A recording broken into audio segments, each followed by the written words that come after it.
Thanks.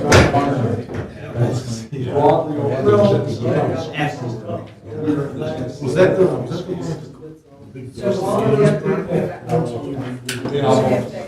All right, we'll go ahead and call the meeting to order at 7 o'clock. So please rise for the pledge of allegiance. Pledge allegiance to the flag of the United States of America and to the republic for which it stands, one nation, under God, indivisible, with liberty and justice for all. Okay. We'll move to approval of the agenda. And I think there was some talk of amending our agenda to move new business ahead of old business, item number 1 on the agenda. I don't know if that is still a wish. I'll entertain a motion. The planning commission feels should do that. Okay, so the motion to amend the agenda and move new business item number 1 ahead of old business. Support, all in favor? Please say aye. Any opposed? Okay. Clear, Ross? Yep. Okay, so after call to the public, we'll go to new business item number 1, begin first. So this time, call to the public. Is there anyone with public comment? All right. I know everybody wasn't here when we were talking. I want to put it on record again. What is that called? It's Garrett, Peabody, ice climbing. I brought it to a couple of people's attention here. We talked about it before. Garrett, you just came in. I don't know if John got part of it. But they got it advertising out, and they're expanding, and they're having an event. They haven't been approved yet. They're having an event already, and they're having a party, dancing. I mean, way beyond the scope of what they told us they were going to do. At this time, I'm just telling you guys, I don't know, I think, and Steve brought it up, he saw it, he come in, and he was talking to those guys about it too.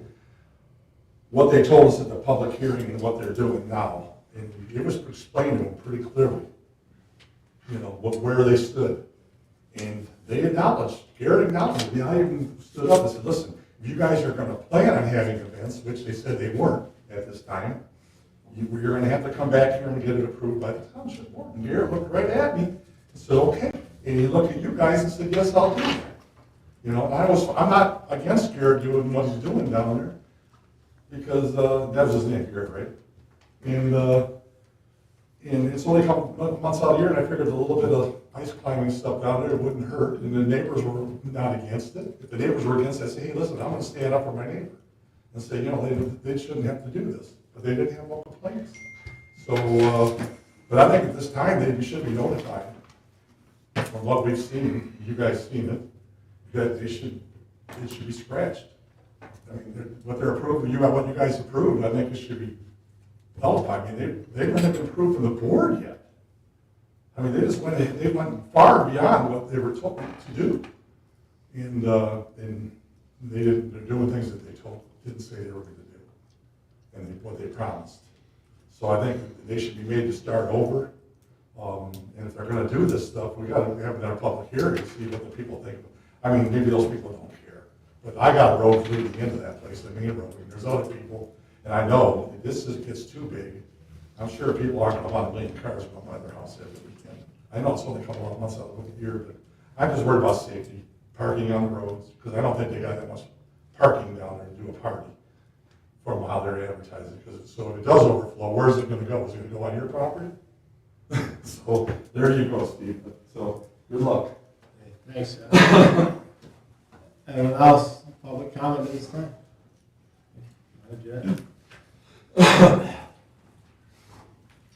Jeanette Lopetta, Fuller Drive. If I could just add on to what Scott said, I think it's an incredible business. It's a wonderful thing for Tyrone Township. I look forward to seeing what they're able to do. I think the problem here is kind of setting a precedent. Go ahead and do something without approval is not good. Also, I was a little concerned about, past sins, I guess, that if somebody does something but they finally come clean and say, hey, we've been operating there for a while, we want your approval now, that was good also, but what does it say to people that you can just go start something, hope that you don't get caught, and maybe it's a business as good and worthy as this one is, but maybe it's not. So again, it's the precedent, it's being fair to everybody and setting the rules the same for everyone. I hope that they come back and they say, hey, you know, we made a mistake and let's get this straightened out, because I do think it's a really, really great endeavor for the community. But we have to, you know, that's why you guys are here, to make sure that the rules are followed by. The one other thing I wanted to say about this packet being released, and I brought this up at a couple of meetings before, as I look at the packet, the agenda, which has all of the planning, the master plan information on it, I see the dates on the headers. And I'm seeing 1118 is for pages 1 through 50, 1118-22, the last edit.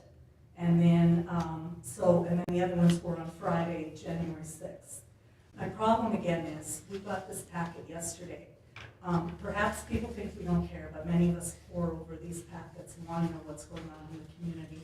I don't understand why we couldn't have been notified about the 1118 portion of the document, and even the January 6th portion of the document. I know the township doesn't work on Friday, but it would have been really nice to have had that over the weekend, even early Monday, to be able to look at some of these things. As you know, it's almost, 80 pages long?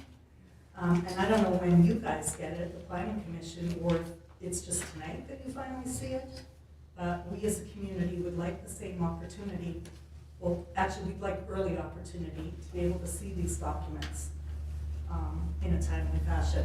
I know you're not supposed to answer my comments, but I really think, Rich, that this would be something that would be really appreciated if you could respond to, maybe make a commitment to make sure that the community has an earlier notice with these meetings, and especially these long agenda packages would be appreciated. Thank you. Thank you. Any other public comment prior to reading the agenda? Okay. We'll move into new business item number 1, which is Hamilton temporary dwelling during construction. So,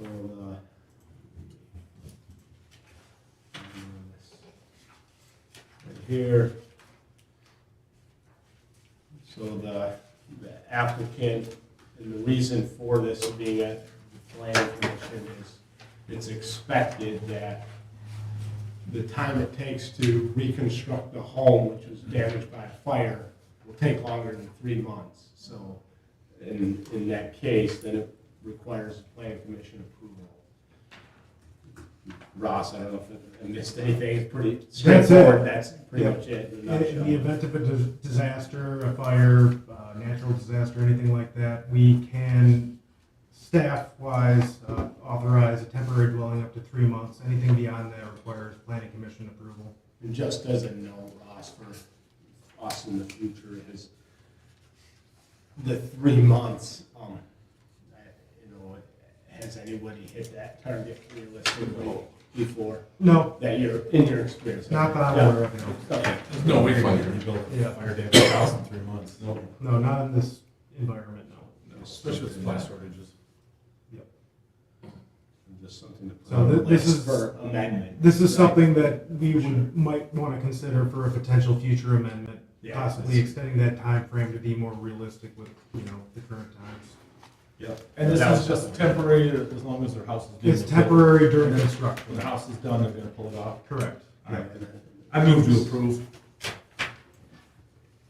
Okay, there's a motion to approve, and I don't know if the commission has read this, but there's basically outside service that does this. There's basic For a criteria business. that they need to fulfill, which includes Livingston County Health Department approvals, et cetera. They've submitted everything in accordance with the standards. So how long are we extending it? That's valid for,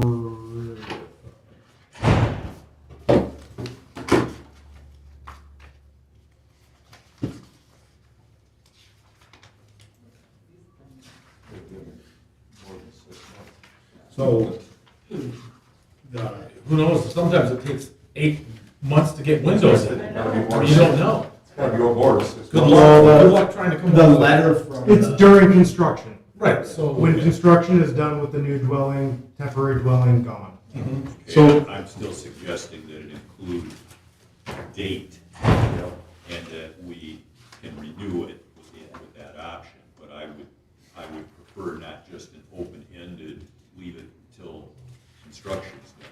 Yeah, just never finish and just live in the trailer. Yeah. No, so I think in the. Well, that's a potential future amendment too.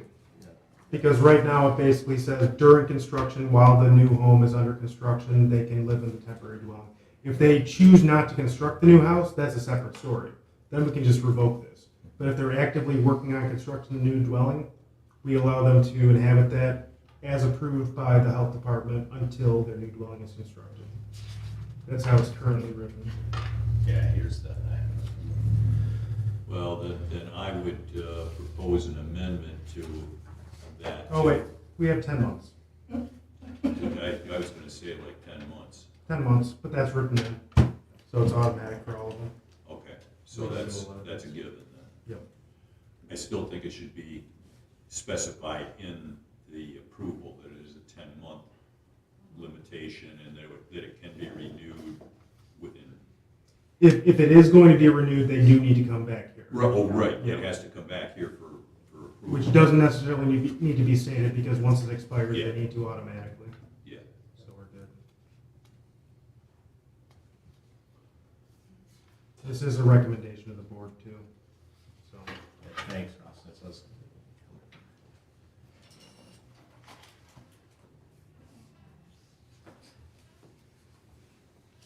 does the motion still stand?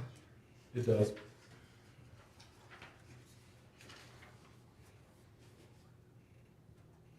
So there's a motion. Yeah, you don't, so I'll withdraw my amendment to it because you don't need an amendment, but I think you do need to specify. Then we'll have Steve modify his motion Yeah. to include the 10-month time. Isn't that in here though, there was a time limit? It is the criteria. Yeah, that's what I thought. So it doesn't need to be stated, but it could be, I guess. Do you want to state it? The board's ultimately going to review this. I would just include the 10-month piece in the motion. Okay, for 10 months.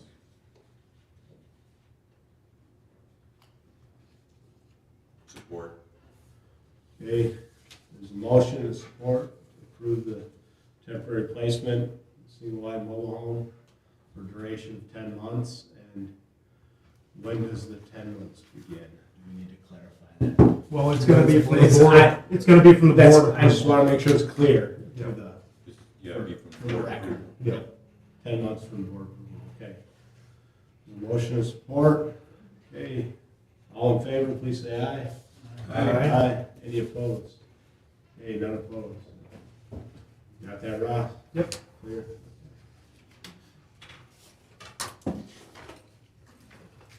So, now we'll move to old business, item number 1, which is master plan. And where do we want to begin, Zach? Well, if I may start addressing the comments there. So, first, we did hear that there were some issues with folks being able to submit pictures to the project website. If I'm going to check with the IT folks to see if there are any issues on their end with that, to get that worked out. We We go have- anywhere in here or no? They're tricky. We have received pictures by that submission, and we've received links to Google Drives and those types of things. So we have been getting it, but there are some errors now, so we're going to be checking on that. I would also say that the delay in getting this out is not on the township's end, it's on our end. And so for our firm model, we have a principal in charge of every community and then the person doing the work. And the principals want to be able to look at the materials before they go out. And we're very busy and very tight, and so the delay was on our end. The principal was just slammed with other stuff to get these out. So we did work really hard to try to get as much out as possible so that would be settled down. So that's on us. And we were your only client. Yes, yes. And what we've been trying to do is very early on when we had the discussion, so every community is a little bit different, and the direction from this community was before we put documents onto the project webpage that we wanted to have planning commission blessing or very minor changes. So we have a couple of these that have been ready, but there are substantial chunks that have changed from the last edition, so that's why we haven't put it up to the website yet, because you guys haven't had a chance to get your eyeballs on it first. That being said, I want to share some very happy news. So if it's got green all the way to the end, that means you guys are pretty much done with it. There may be a little polishing there. We have to do some formatting, add pictures, that type of stuff. These 4 could be green tonight. So basically, all the background sections will be done. We are working on the existing land use, the future land use plan and map right now. We didn't want to jump into that too much until we had the joint meeting so we could kind of get the direction for the vote. But so we're doing real good. As you recall, we have to the back part of this next year when the anticipated due date was, or finish date. So we're doing really well. All right, we just want to run through the articles in numerical orders, or in particular one we wanted to start at. Yeah, it's up to you. I know there were, a lot of this we left in different edits, and just so we can see where we came from. Yep. And I'm very conscious, so my very first experience in the real planning world was as a Villager Shepherd Planning Commissioner, and our staff report was sitting on our desk when we came into the meeting, and it was a photocopy of what someone had written down. And it was just, you're trying to frantically read in 5 minutes, so I try to make it as easy for you guys and members of the public as possible. So that's why I always keep the red line in there. So it is a lot of text, but we try to make it easy just to see the things that have changed. So for the housing analysis, in the overview, we're able to add a bit more, I call them kind of like the executive summaries, the quick takeaways of what's going on. Where you're consistent, where you're different. We have noted multiple times through here for various reasons the significant number of mobile home dwelling units. See, number of households, just some minor changes in that text. And throughout all these articles, based on your direction, what we've done is we've pulled the tables from the body of the text to a mini appendix at the back of the article. So it flows a bit better, but if you want to look at the actual data, you don't have to go to the very back of the book and try to find it. So it's a very nice, user-friendly thing that you got there.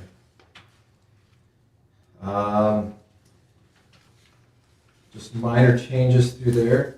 On household size, I did find a couple of corrections there. In the second paragraph, it really should be 0.05 persons in the most recent census, which is a 1.7% decrease.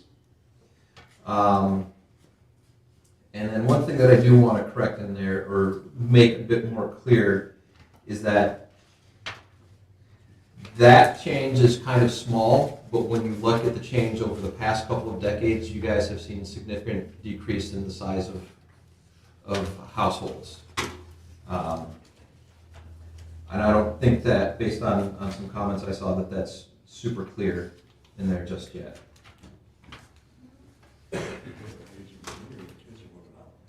Yep. Let's see. We did add the household size by occupancy type table out on page 4.7 and 4.8. So that was, even though you guys have shrunk, you're still very large households compared to the surrounding communities.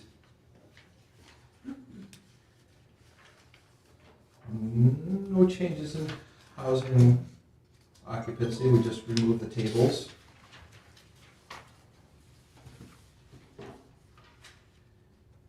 Let's see, we did add on page 411 the homeowner and renter occupancy for Tyrone Township and surrounding communities. And one of my notes for this table is it's kind of in a weird order. Microsoft Excel wasn't behaving for me, so that's going to get a bit polished up. Is this the data for Highland accurate? The real number of vacant? Yes, so the detail on that, so the census day is April Not the 1st. subtract, but- April 1st is when you're supposed to answer. There are a lot of second homes in Highland Township. So if you're not in your second house on the lake, it's considered vacant. Doesn't mean it's empty or there are vermin running through it, just means there's not a person living in that unit on that date. But yes, actually the person who sits next to me in the office is from Highland. I asked her, like, what the heck is going on? He was like, yeah, there's a lot of vacation houses there. Is that footnoted anywhere? Yeah. Yeah. We have not noted, but if you guys think it'd be valuable, we can do a little asterisk. We have it often for Rose Township, or Holly Township, which includes the village as well. Yeah, Zach, you have a note in here on it, but I don't know if it's meant to be, I have it up on the screen. Yeah, that's at the very actual bottom. But it's, yeah. I think it's probably better, well, Yeah, asterisks there would probably be preferable. all right. We will add that in then.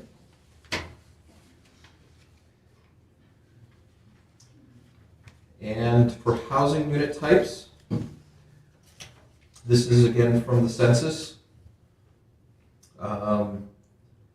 You guys, as you might suspect, have a lot more single-family houses than the county or the state of Michigan.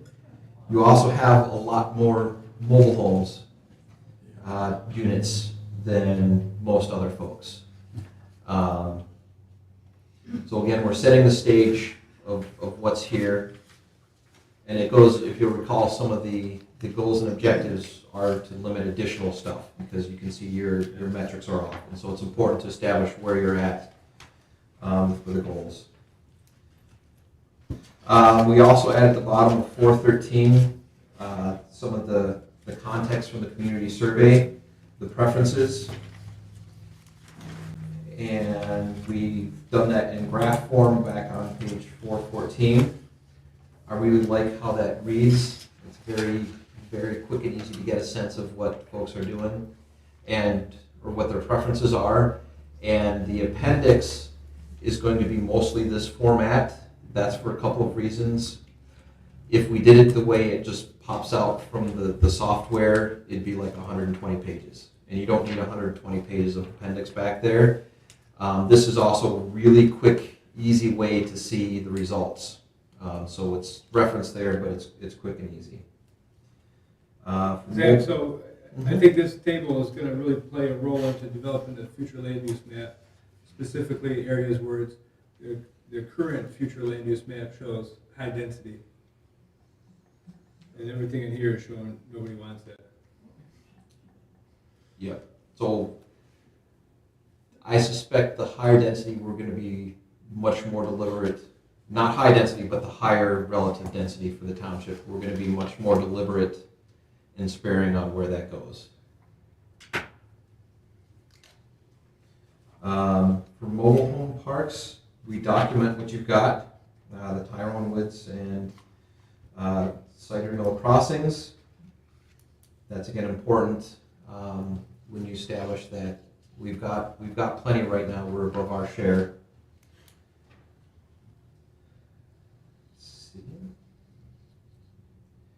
And as we noted there, it's greater than all but one of the adjacent communities.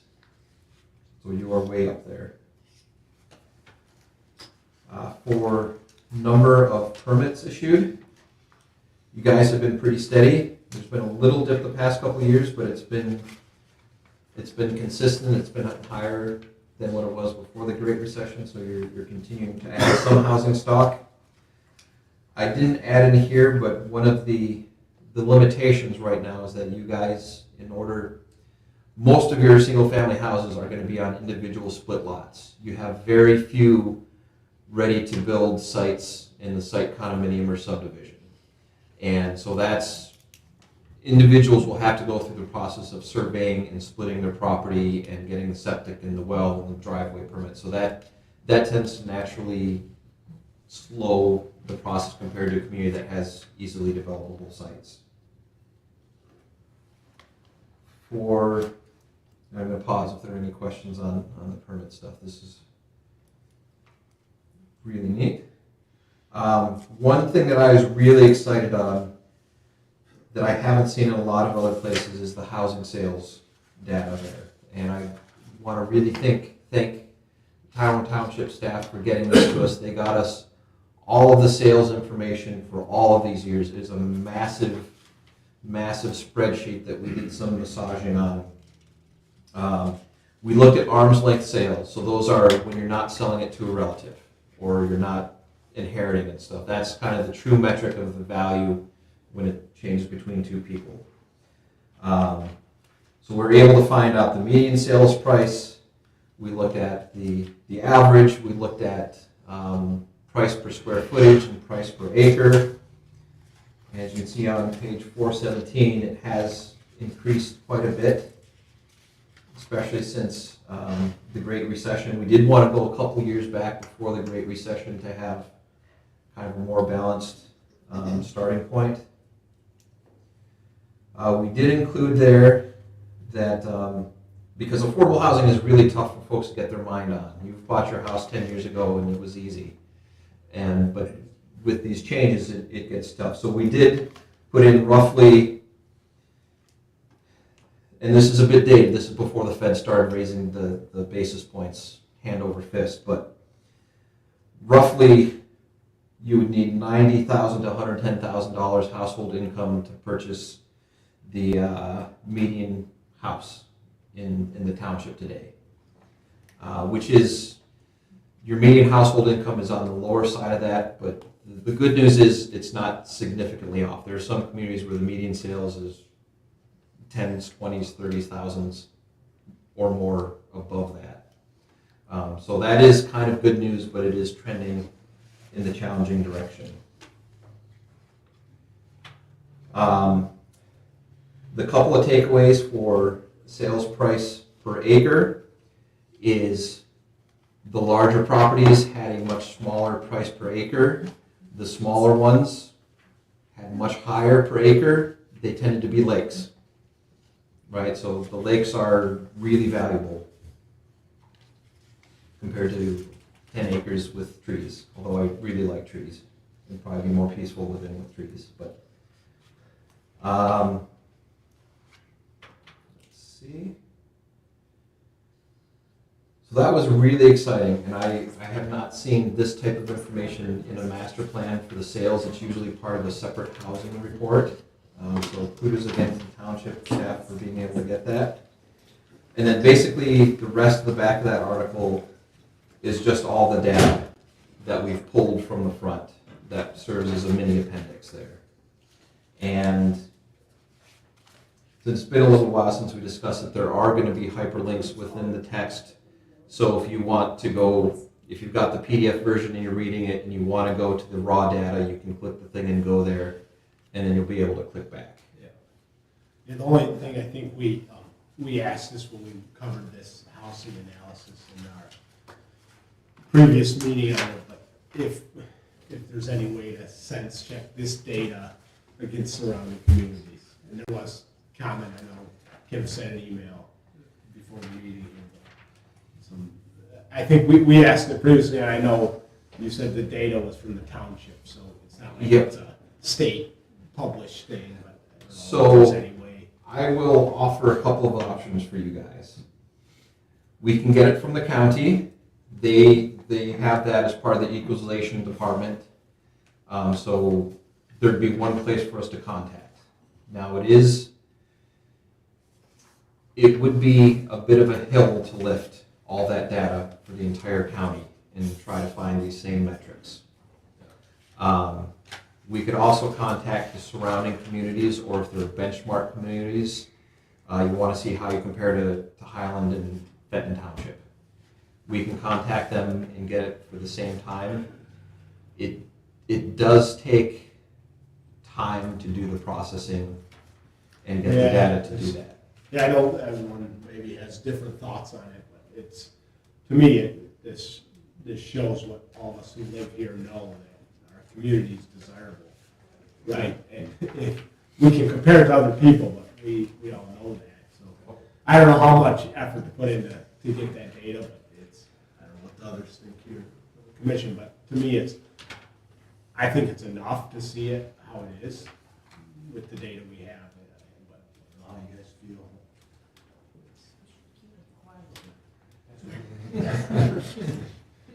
Yeah. So. Well, perhaps that's a question for the joint meeting. I can go through my notes and see how long it took us to do this. Well, the key is that, like, this is it valuable to citizens in the future, right? That, hey, as you move into here and you look at it, does it tell you something? I don't know how much, so. Or I'm more worried from the perspective of then somebody saying, well, you guys gotta build this type of housing because of this, or, you know. We don't have to. What?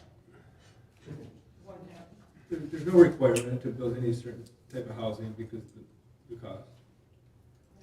Only because I think we match pretty well, so we wouldn't really have to. But yeah, understood. Yeah. And I think to that point, Yeah. What the concern you brought up is what Zach was mentioning and making a clear point of in these documents about the mobile homes, right? And if maybe is generally referred to as affordable housing. Off the cuff, it's Right. not defined that way. Or high density or Yeah, or whatever. high It density, accounts for yes. all of those things that, yeah. And what people are more concerned with keeping our high values. I noticed that Tyrone Woods are expanding, they're building more housing there. Did we ever approve that, or I missed the meeting? That's the maximum, that was a consent judgment. The court decided that they can build out, yeah. Because it's on Hogan Road. Yeah, but they're capped after that. That's their final phase of development that they are permitted to develop through the court system. And so when we talk about affordable housing, I mean, these charts are just showing, average prices of sales. It's not the housing price overall. There's affordable housing. They're expanding already. Yeah, so. But how in an area like this where we're trying to preserve, how do we make affordable housing other than putting apartments in? I mean, are we forced to do that?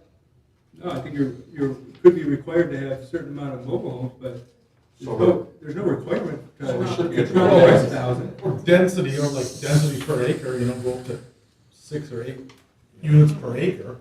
So Doesn't seem to be very popular. No. I'll give a couple of answers for you. The reason why we've gone so much detail to document the mobile home communities is if you don't have any and someone comes in and says there's a need for it, then they can come in, and if you don't approve it, they go to the court and the court approves it for you. And so that's why we wanted to document it. Now, the other side, exclusionary housing, is you have to allow for reasonable lot sizes. So you can't require every lot be 20 acres because that prices out people who can't buy 20 acres. And so the key is to allow a variety of lot sizes, and then you've fulfilled it. So I'm going to use again the example. I was in Oxford Township today. Their minimum lot area in agriculture is 20 acres. 20 acres, that's huge. Yeah. But they have watered and sewered areas where they allow 10,000 square feet lots. So because they allow that range, they're okay. But if you only had the big stuff, then that would be a challenge. We have a huge range. You We do. have all kinds of small lots on lakes and subdivisions. Yep. So, Zach, on the, I guess I moved off the housing, but is there any item in here that you need feedback from the planning commission on? From the Well, housing? what I am going to do is I'm going to do a bit of work to see what we may be able to do to compare the housing at a light footprint, so that for the joint meeting, we can give some options if folks really want to be able to bookmark. So that the township board would be the ultimate folks to say, yes, go spend more money doing it. Okay. And, so then, as in all, there's a bunch of other articles. Is there any of them that we wanna, that you think will take us some more effort to get through, or you need feedback from? I wanna make sure we stress the critical ones first for you if you need. Nope, they're all, Some we can get kinda off on tangents, so I wanna make sure you. well, I think we're doing pretty good. Yep, okay. All right, so economic analysis. The big thing for this is the direction we got. Your previous master plan went way deep into market analysis. And we had the discussion of you guys are partly in the Fenton market, you're partly in the Highland Township market, you're partly in the Linden market. And so it's very likely, or very unlikely, that you're going to develop your own separate economic market. And so we cut that information out. And we basically said, we're in the shadow of these guys. So we're going to have very limited types of things that we're going to do here. So that was the big change from the previous one to this one. Again, we moved all the tables to the back. Again, the good news that I'll say on page 5.3 is you can see in the table there that your median household income and per capita income is near the tops for the surrounding area. So that, congratulations to you. And again, the table on page 5 for Microsoft Excel was doing weird stuff. It's pulling from the same sheet, so I just have to do some stuff to get a little more sensible so it doesn't pop around so much. But the good news from that is your poverty level is pretty low, again, compared to some of the surrounding communities. Well, this, I'm just curious, maybe it might get us sidetracked. What is the defined as poverty level for this purpose of this graph? Curious, like, Yep. So almost 6%. the exact number, and I was just, we set the poverty level for hardship exemptions last night, so I should know what that is. So the federal government sets it, and it's based on the size of the household. I want to say for the federal purposes, it's around $19,000 for an individual, and then around 35, 38 for a two-person household. Oh, and Could you add that underneath poverty level, just what the basis of Yep. that is? Just it'd be good to know what that is. I like that. Yeah, I was finding this So that's talking income. Mm-hmm. So what about people that are retired, that have no income?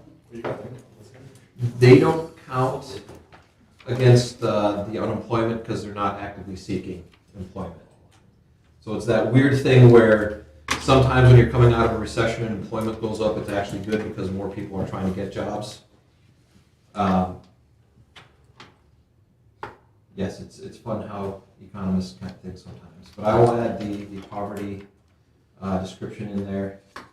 And actually, I believe that this is from the 2022 American Community Survey, so it will be the recent poverty from the 2022 year. So I'm going to make sure that it's clear that this is from the year 2022 when this survey was done. All right, for employment.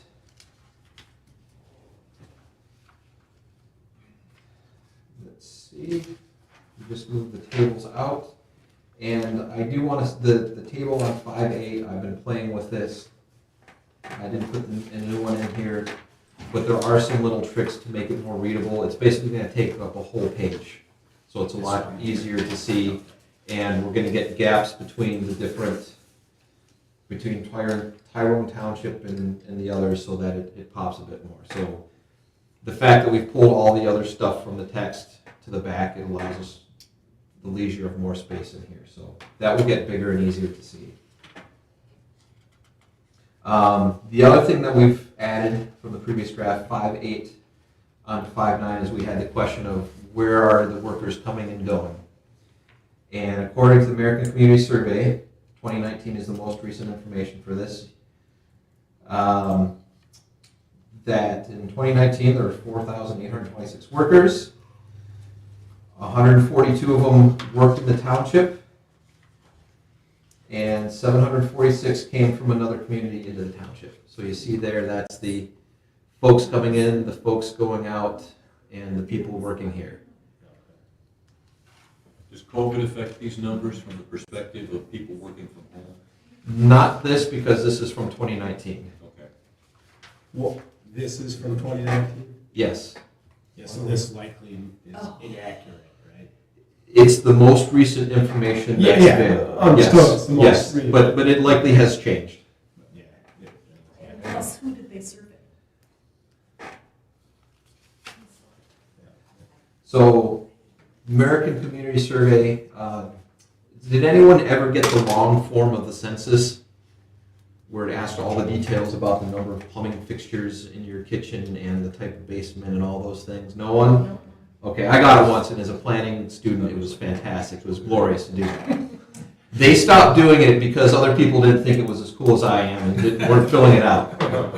So instead, they started the American Community Survey, which is kind of a rolling, every year they'll go out and they'll sample based on the size of the community, and they'll ask these more detailed questions. They don't drop all the data at the same time, and they don't ask all the questions every year.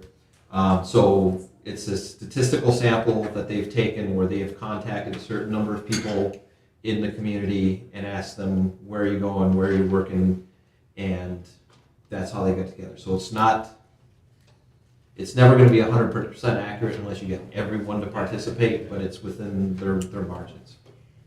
But since you don't have to participate, it's only the people that want to participate that do participate. And a lot of people have decided that that kind of information is stuff I don't want to hand out to Joe Blow who comes to the door and says, hey, why don't you want to do a survey for me? So I'm not disputing the fact that they have the right to do that. I guess I'm just questioning the value of the data that they get based on who is willing to provide the information that they want. Maybe that's a better way to put it. And so what they will do when they have the data is they do their fancy statistical work and they say, we got this many people out of the size of the population, and however many people doesn't participate that we sent it to. And they'll do the margin of error. And if the margin of error from the statistical mathematics stuff is big, they'll highlight it on there.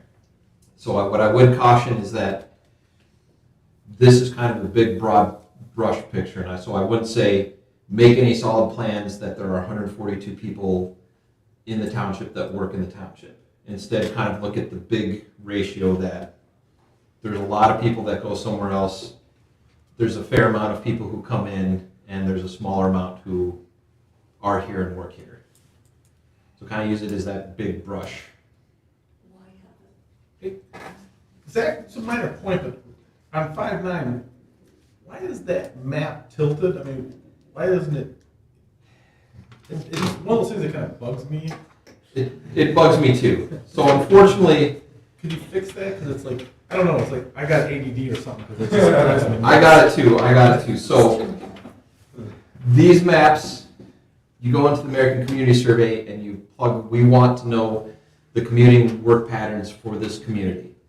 And they have a software system that pops out the graphic for you. And because it's for the entire United States, they use the United States meridian as north and south. So if we were in Nebraska, we'd be absolutely north and south. Because we're in Michigan, the curvature, so it's off from that. Okay.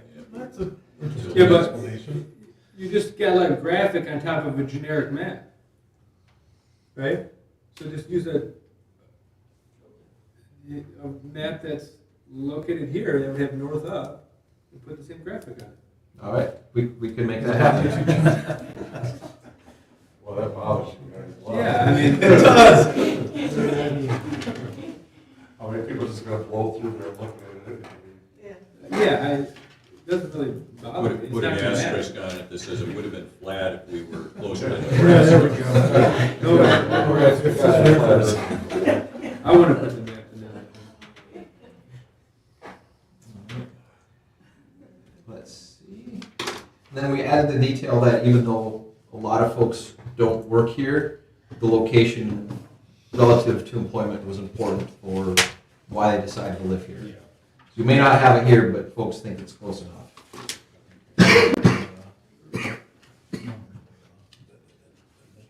All right. Starting on 512, that's where we moved a lot of the market area information that we decided wasn't very helpful. One section that we added starts on page 515. It's just a description of your non-residential development. Everyone who lives here knows this, but we wanted to document it so that as you guys have in your goals and objectives and implementation strategy, that you're tying back to what you've got. And then we have on 516 the survey responses, what folks said they liked and didn't like. Again, to provide guidance for there. Yeah, Zach, on this one, where we're at, 515, this a statement of what, like, capital improvements, et cetera, does that bind the township in any way? I'm assuming it doesn't. It's a long-term plan, but,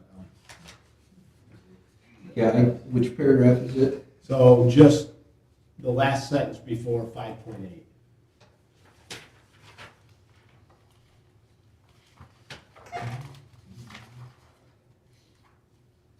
The US 23 corridor. That one. So there are a lot of verbs I suppose we could drop in. Coordinate, direct. So you guys have already done that with the location of your sewer line, that it's already over there. And it's something that you can do when you work with the road commission of, we want to make sure that this road is in good condition. Consumers has done it naturally by putting the pipe down. I don't know if they could stop exploding it, that'd be nice, but so you've kind of already done this. I'll think if there's another verb that feels a bit better. If anyone has suggestions, I'll be happy to take them. But this isn't saying that the township is the body responsible for it. Okay. Just saying you're trying it's to. more my question, like, how does it bind us if someone? No. I thought we were talking about senior living in that area too, in that 23 corridor. That's not listed up there, is it? Well, that second to last paragraph is basically stating what the current future land use map represents. But we haven't really gone through the future land use map, so I'd highlight that section and Is this the one you're talking about, John? yeah. It says that the township has identified areas for blah, blah, research, office, and industrial. But the only way it's identified is the previous future land use map, which But is subject to change. because the infrastructure is already installed, It it's doesn't- highly likely that it's going to continue that way. It wouldn't make sense, now that we have the sewer in, to say, nope, we don't want this to be developed. Well, a lot of different use, it could say for non-residential, or just residential. I just think that statement there that identified it, the only identification of that is based on the 2012 master plan, right? Yeah. So that's what we're working on here. I would just highlight that and go back to it as we work on the future land use. And And that's, going back to that, we talked about this before, there hasn't been much interest in that. Yeah, And I'm thinking that, and it's just saying the sewer's there. Yeah, there's a lot of different uses for sewer. Would it, this would maybe be a senior citizen, sort of a higher density type, There could be other types like of they're uses, doing yeah. Could be. down on 59 or up there on Hill Road. would it make sense for, if it read for potential non-residential uses? It does. And Just then broaden it. eliminate the rest? Yeah. But then it's not defining something, Or right? higher It's density not- residential? Yeah. Because that'd be a good spot for highway. Good understanding. On a highway, right on the highway, it's. There's some Well, areas see, that currently doesn't asphalt designated nearby for high density, but there's very little on our current future land use map. Some of it's outside of the sewer district. well, and so a couple of approaches you guys can take, and this is an example of the kind of the iterative process. That this is based on previous plans, previous direction. It's been bookmarked in my mind to come back and polish this based on what you've done.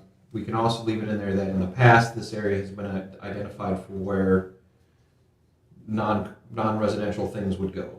instead of scattershot around or on this side of 23, right? You guys firmly said we want it over here because that's where the main road is. It's paved all the way through.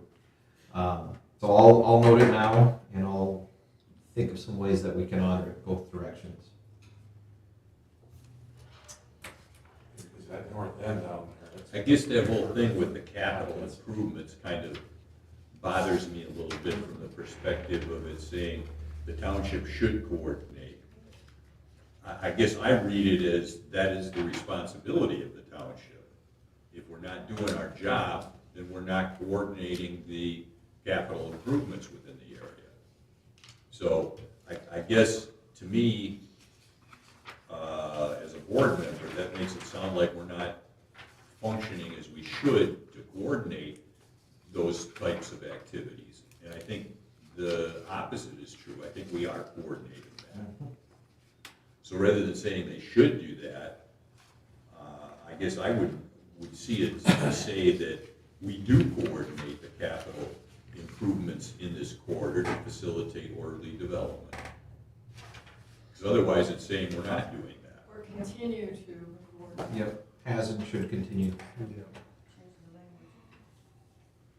So I would recommend that, so.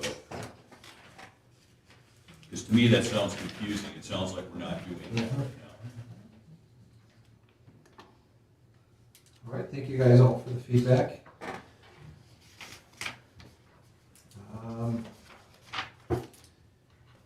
See, on to townships resources. We've seen most of this before, just we pulled out the table. And you guys have done a real, I want to highlight this, you guys have done a real good job of getting state revenue sharing. That has seen a significant increase. So whoever's making sure you get what you're supposed to get, give them a nice pat on the back.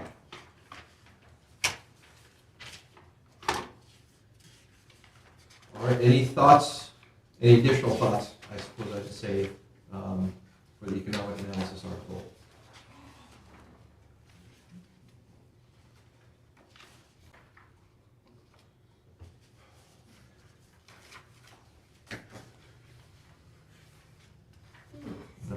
Well, so I will have a question for you then for the rotated map. We should be able to do that relatively painlessly. I do want to get out revisions for the joint meeting so the township board can look at it. That may not be in there, the rotated map by then. And the language in 5.7 may still be a bit rough for the US 23 corridor. But I will put in brackets that this section is noted for changes.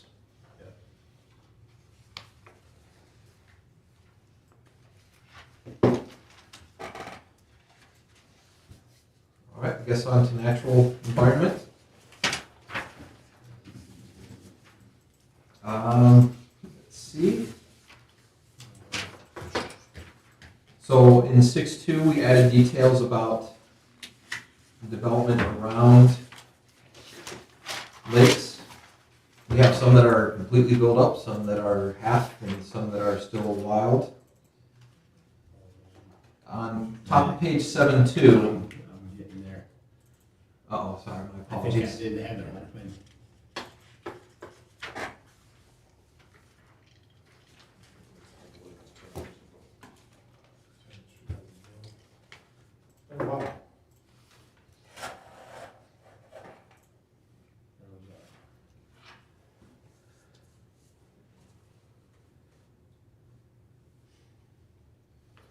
All right.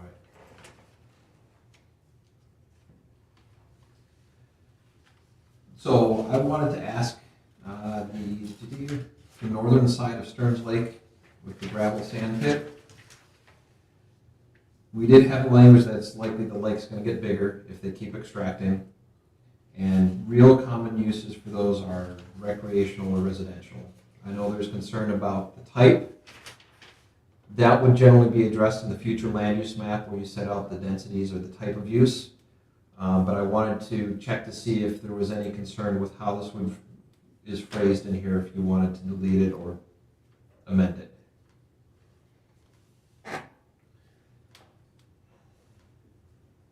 We purposely exclude amusement parks, much to my sadness. I love roller coasters, but They're talking a long ways down the road, that's what they approved by the state for mining too. So you're not even, they haven't started that yet, have they? no. Well, and with the weird times we're in, I know there are several mining operations where they just have a pool and they're dropping the shovel, the bucket down 200, 300 feet into the water and pulling the sand up. It's not cheap to do, but now they can do it and make money on it just because of how the market is. So I know several operations that were expected to be closed in the next 2 years, and they're looking at another 10 or 15 years now because of how that is. So it's probably not short. The long end of the master plan is 20 years, 25 years. You guys look at it, or should look at it every 5 years. So this would be something likely closer to the back end of it. Nobody's on that lake. Yeah, I think, you're gonna have concrete or cement, concrete over $200 a yard probably by the end of this year. Crazy. Yeah. All right, so I haven't heard anyone's particularly upset with how that's phrased in there. For groundwater, we added language about the headwaters, and I do want to revise that language a bit to make it more clear that you still have the risks as everybody else, but because you're near the top of the watershed as opposed to Ann Arbor, Ipsy that are way down the Huron that get all the crap from Wixom and this place and that place, that your exposure to dioxins and other things coming at you is less. And I don't think that paragraph cleanly says that just yet. So that was the intent for that, and that'll be a bit revised. Don't let them know that, they'll think they can. I also think you need to note, not to let future development, any kind of commercial development, ruin that aspect as a point. Somehow that is, Also, is area covered by residential anyway. Well, that's covered by the Drain Commission. I mean, now the detention basins are literally double the size they were probably 10 years ago, and there's all these 4 bays now, which everything goes into first before it's flushed over. The state of Michigan is way on top of that. And yeah, so but if what? we had had an asphalt plant and the way that they clean their trucks and crap like that, that would have gone right in the groundwater. That's my But point. we don't, so that's. Well, we could have. Yeah, And I We mean, could have, should have, would have. And No, from no, but from just a general. That's a DEQ issue. But from a master plan point of view, Zach, if we put, right here in this sentence, you mentioned that protection of groundwater is of great importance, and you could put in all zoning districts, right?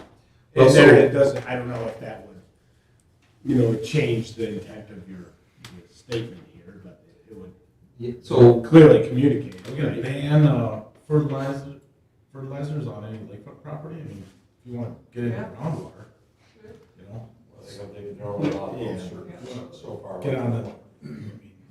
DEQ's looking at doing that anyway. What we're doing here is just making it clear that in the future it's important.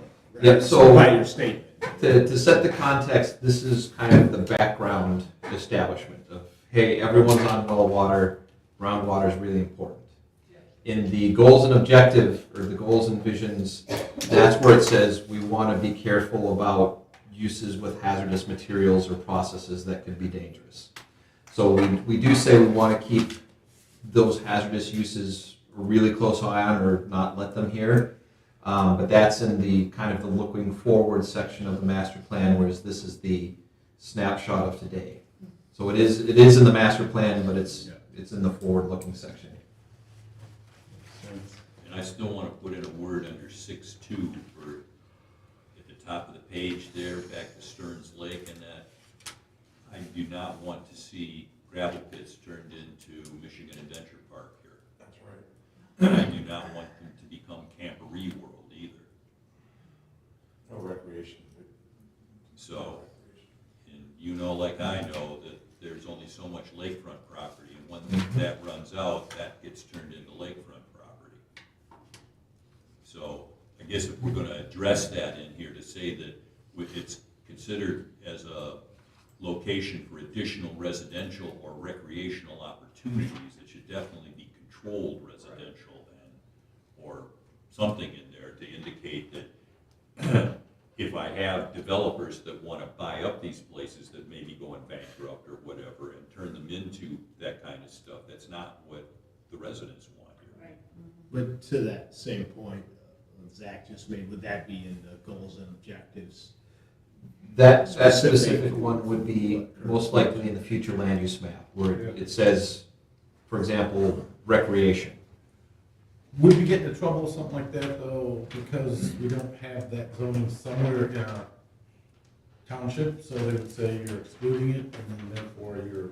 Amusement We're park gonna lose zoning? in court? Well, no, I mean, seriously, it's a legitimate question, because look at the debate we've had about trailer parks. Isn't the trailer park requirement based on a law? But it's all based on... So, yeah, so they all come from, so the closer to the language in the zoning enabling act says that you shall not prohibit a use for which there's a demonstrated need in the community that's not met or couldn't easily be met in a surrounding community. So if you are, I was in Dexter Township, we did not have any mobile home parks in our master plan. It says we don't want any because the roads were wonky and there's really limited ability for on-site septic or for sewer systems because the lakes took up all the capacity. It would be challenging for someone who wants to put an amusement park to say there's a demonstrated need to have it here that we can't do somewhere else. I'm vamping a little bit as I'm trying to think the best way to address it. I think the cleanest way is in the master plan. So if you want to have medium density housing there, that's the color you pencil in the map surrounding it. If you want to have low density, if you want it to be nature preserve, you color in that map. Well, I know we can't say no amusement parks allowed, but I guess I want us, rather than preventing, I want to be able to control the process. They did down at Morgan Lake Estates, down in Brighton Township, is an old gravel pit that turned into a really nice high-end subdivision. It's beautiful. So maybe we could... Yeah, I think that's what Zach was mentioning. Right, that's what I'm saying. The future land use. Yeah, put future land use around that, maybe medium density residential, and get out of it that way. 80% of the housing in Oxford Township used to be a gravel pit or sand pit. No, that's just the property, could you put, like, specify seven open space, have a park on part of it? You don't want to do that, or, I mean, for their, I mean, not necessarily for the community, but for themselves. That's just an idea. Would you feel better if we just struck off the back part of that paragraph that the lake's likely to get bigger in the future? And just leave it silent here and then just go to the future land use map where we color it in? And the residential, or recreational. As long as there's some way to protect us, I guess what I don't want to see is somebody saying 15 years from now, why didn't those idiots back in 2020 do something about this so we don't have to have this? They will. And I don't want to put my hand up and say, yeah, I was one of those idiots. Yeah. When the lawyers are Zach, involved, just to- the lawyers are involved, they're going to challenge everything anyway. Yeah, I mean, Spelling of varies. 6.2, the level of development surrounding the lake varies. It's a hard end. There are a couple Just- of those. I do try to do a very quick proof before this goes out so I don't spend a bunch of time proofreading something that you guys say we don't want that at all. But thank you for pointing that out. I do have a couple of others that I have in there. For groundwater, we did finally get a raster map from the county of the elevated arsenic areas. They do that purposely because they don't want to call anyone's property out if they have a well that's really cronky. So it's going to be a bit fuzzier data, but that we do have that map now. Will that map be on there? It will be in here. It may not be in the one that's going to go for the joint meeting because we have to do some massaging with the data to make it in the same format as your other maps, but we do have it from the county now. Zach, do they also have a map that shows elevated radon Yes. areas? Because that's a concern too. All right. Would you like us to add radon to the natural? If you're gonna do arsenic, you might as well do radon. All right. Do you have any preference to where it goes or just in the back? Yeah, just, I All right. think, just note that it's in the back someplace. That way people can look if they want to. Natural resource section. That's what it is. For natural environment. It's other than Brighton. No, well, so you guys are at the top of, not the tippy top of the watershed, but there aren't any heavy industries between the top and where you are, so. Where were we at then? Wetlands, no changes to that text. Woodlands, we added some of the benefits that trees do based on what we heard and what we got in the survey. That's important if you guys want to include tree preservation or replacement as part of your zoning ordinance or as a general law ordinance. If you don't have in a plan why it's important, the courts will say, sorry, you can't do that. We need to protect the tree lines. Fence rows, because Was there a survey ever done of the township that would identify primary growth trees within the area?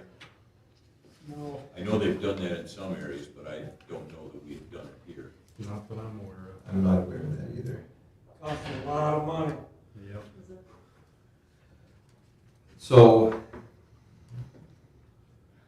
if we were to do that, if I were asked to find the older growth, is I would get on the county's GIS and find the oldest map from probably the 1940s and look at those going forward. My experience growing up in a very agricultural community is back then the only places that had trees were wetlands because they were plowing everything else and you had trees between the fields maybe.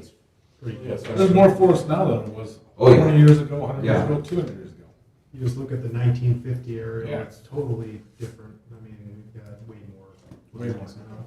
Yeah, this is kind of a thing where it's nice to have it, but to zone for it becomes where, do you have to have a land use permit to cut down trees on your property? Is that how it goes in real life, that? Some communities can. So depending on how intense trees are for the community, there are some that do require replacement of either landmark trees, which are the really big grand fellas, or mature trees at some ratio. There are some that will make you do alternate site plans. So actually Ann Arbor Township says, you got 10 acres, you meet the setbacks, great, but show us how you can do the same thing and impact less of the trees. And it sounds crazy, where you can meet all the setbacks and all the lot coverage, but they can still say, no, show us how you can do it tighter. Do a 4-story building instead of a 2-story building. In that case, Ann Arbor Township has really documented why trees are important to the community, and it has withstood court challenges there. Personally, I don't see permits to cut down trees in Tyrone Township in your near future. Some associations require it. Some associations may. Where I see it is going forward, if there is a large lot, it may be part of the site plan review process. So like the trucking facility, that clear cut. Your discussion would probably be, let's leave the 30 feet around it with the existing trees, maybe. Yeah. Or if you have really big trees, try not to cut them down. If you do have to cut them down, we'd like to see some replacements for that. That already kind of comes up in the screening aspect of the special land use, specifically. Kind of keep that rural land. Yep. And this is kind of a forward-looking thing, but for folks who are in the audience who were in previous discussions, one of the things we have talked about is transitioning, and we include this in the goals and objectives, transitioning away from more suburban style landscaping where you've got a berm and a bunch of pine trees to something that's more consistent with the tree row that you would have seen Yeah, I hate to see those birds. back in the day. There have been no changes to the soil section. Let's see. We added just a little details to the dark skies on page 7.5.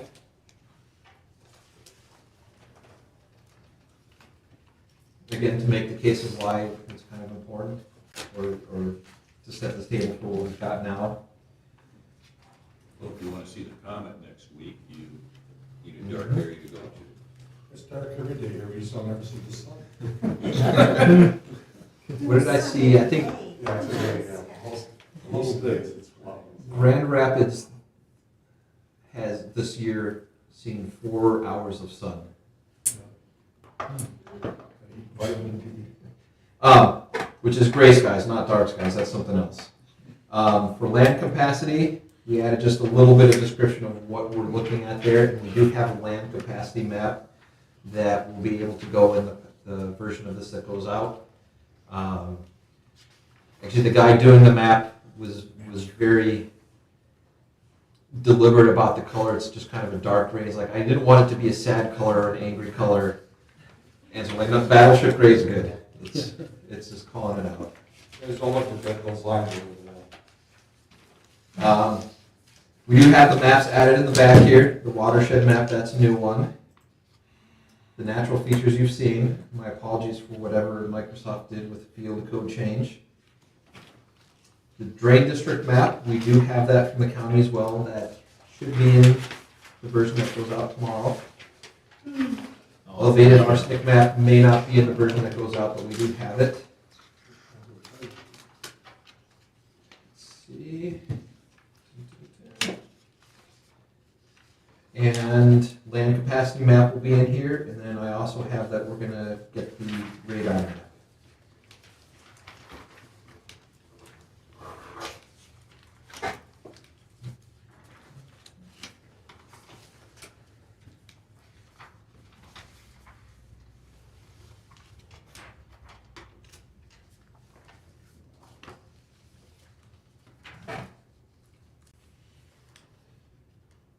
All right, any other thoughts or comments on that?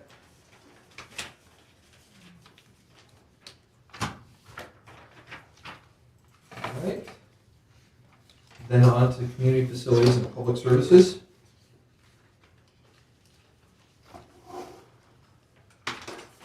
Changes on this one weren't quite as big. Oh, you already got that up. Excellent. So just some polishing of the language for the township hall. I think there was a question about redoing, remodeling, refurbishing the facility. That would, or the old townhouse. That's something that would be more in the forward-looking, the goals and objectives. I can't remember if that was specifically addressed in there. No, in the other comment, Kip brought up, it was, right now, the 1887, it reads like it's an address, almost, right? The way it's worded. Yes. Yep. Yeah, regarding restoration, there was some extensive restoration work that was done, I want to say 2015 or early 2016. Redid all the floors, kind of went through, redid the heating system, the HVAC, went through There's the a lot that electrical. they've done. So the concept was to move and restore, working together with, I think, the township and historical society are working to move and restore. That makes sense. But there has been some extensive restoration that's been done since then. It's not sitting in the status that it was previously.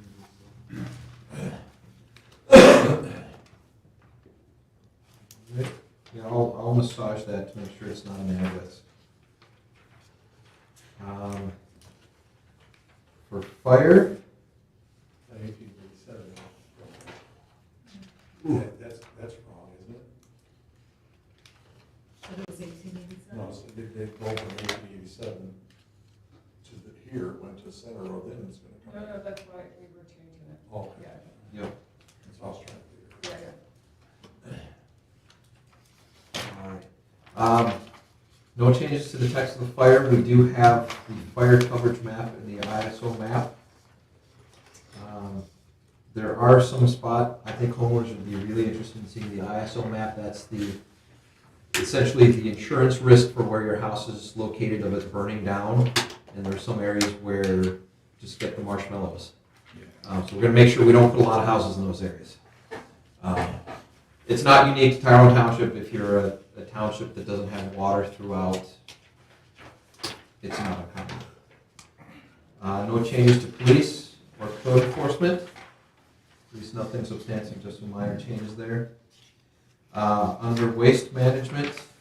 Let me ask you one quick question, and it only is in regards to the fire and police. Should that be a separate emergency services and then fire and police under it?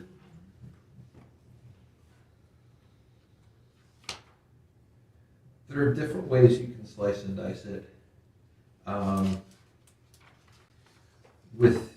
And the only reason I'm asking is several communities have public safety, which they include both fire and police.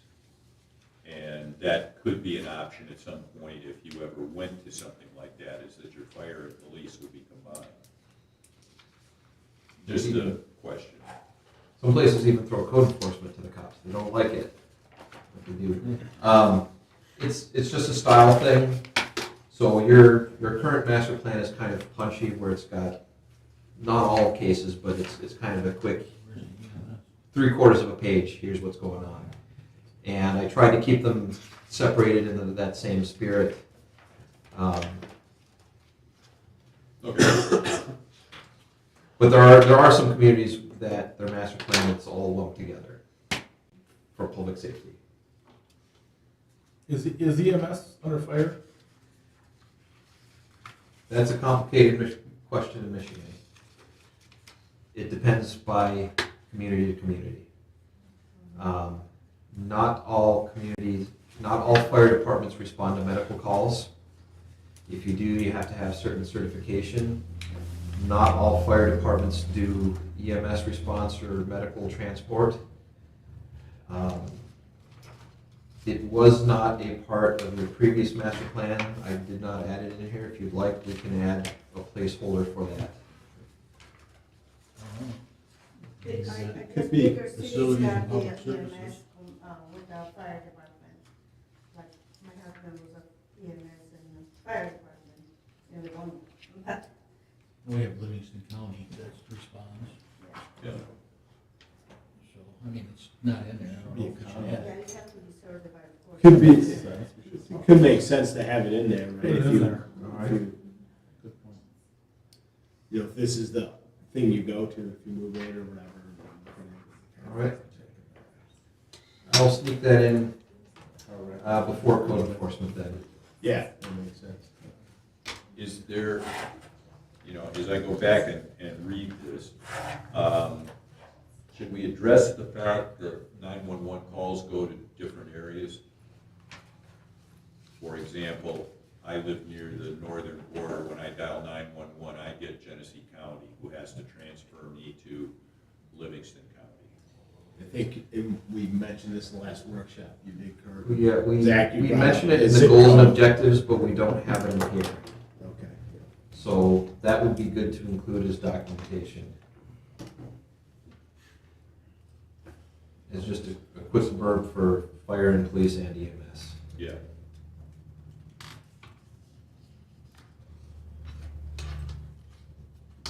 And actually, what I recommend, in Washtenaw County, the dispatch system is kind of a mess. It's handled by the ambulance service. That's where the calls go, and then they batch it out. I'm on the fire board for DAF, Dexter Area Fire Department, and we asked the chief, what's the time from the call to when you guys hear it? Like, we don't know. Could be 5 to 10 minutes, because they get it and can you please put you on hold? So what I've actually told people is that if you have an emergency, call the fire department at the regular number. They'll get out there faster than if you call 911, at least in our case. Have someone else call 911 and get the other flashing vehicles there. But Well, yeah, I agree, it should be noted in there. Yep, good catch.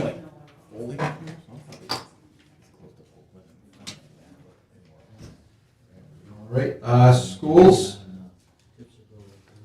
We just removed the language, and I have to correct Gratiot Intermediate School District, not Gratiot. So we did add language about Mott Community College there, that you pay, but you don't get the benefit of paying. We already got the benefit of paying for Vermont, so it didn't have to be in, you just tell Vermont, I live in Benton, okay. We don't get that. Genesee No, County rate. we pay for that, yeah. We paid for it, yeah, if you're in Genesee School District. No, Yeah, it's only in Genesee School District, right. Absolutely disgusting. You know, people in the township- Yeah, let's, people in the township, Harlan School Hold on, we can. I'm in Harlan Township, my son's in Mont, so. Well, yeah, but we- They're like 100% here. It's not under taxes. Okay. Right, we pay $400 for For cemeteries, we added the Yasin folks, which that's kind of a neat little thing that you guys have going. It's the first that I'm aware of here.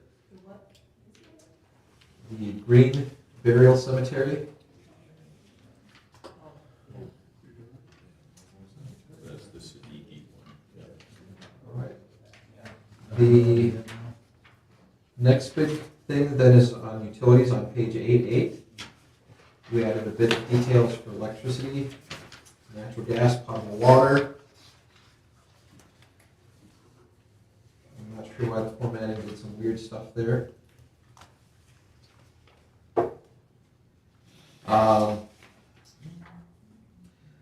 The question I had for sanitary sewer is your previous master plan kind of had a service boundary for that sewer system. It doesn't look like it was formally adopted as part of a more formal or more rigid, this is the service area, this is the sewer district. So my question would be, do you want to include what was in the previous one in a map? Or one of the goals and objectives is to more tightly identify that, where that here are the folks who are in, here are the folks that who are out. I think it would be good information to know for everybody, so these are my thoughts on it, on the sewer district. You're close. Yeah, but we don't have a sewer district. We do. Oh, so there is a defined sewer district? Okay, well, That's separate from the master plan, right? Well, I think it was in the last master plan. So it was just in the Yeah. master plan? that- that Well, we happened. have definitive sewer districts, which we created a regulatory ordinance based on. That's what I mean, so it's not just in the master plan showing the regulatory ordinance. Correct. So then we can't change it with this, so we gotta show it. all right, so we'll But if it was something that was just shown in that master plan, then. Which it's not. It's from an existing sewer Yeah. district incorporated. Yeah, I think if it's clear what it is, and then people can see it, Yep, it's yep. nice, yeah. We don't have a future one, though. We don't have a map that shows any future. No, We don't want one right now. not currently. Definitely don't want one. Yeah, that's one of the goals is kind of outlining the primary and secondary service area for that. We will have to work to get that. We did get very technical specifications from the sewer folks, but we asked for and did not receive boundaries, so I guess we have to ask the question in a different way from them.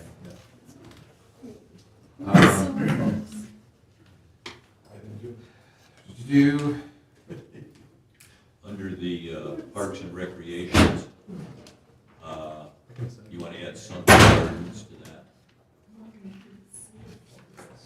Do you want to send you what we asked as sewer district boundaries? yes, please. A lot of it's handwritten. We'll take it. Did you catch that from Yep. Kurt? Okay. I'll get that in there.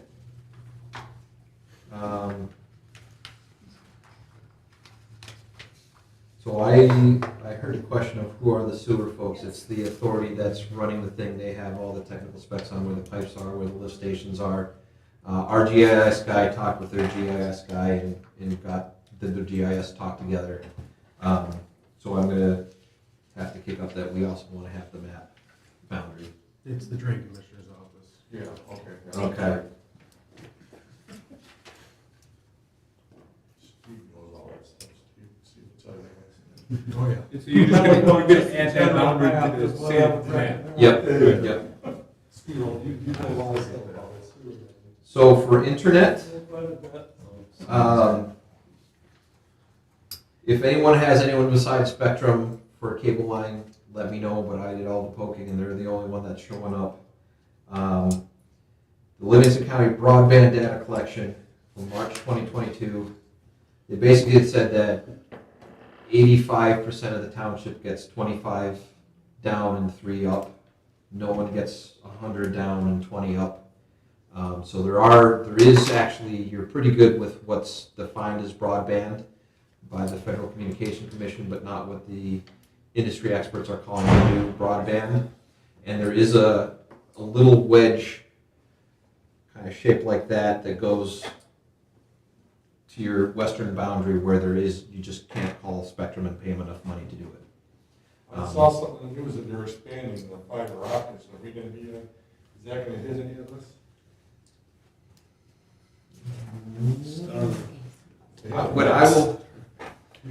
The county may have a chance to shape that, and what I can do is reference the counties. what You know, the county's they just put a map out showing Yeah. where the new fiber optic network was going.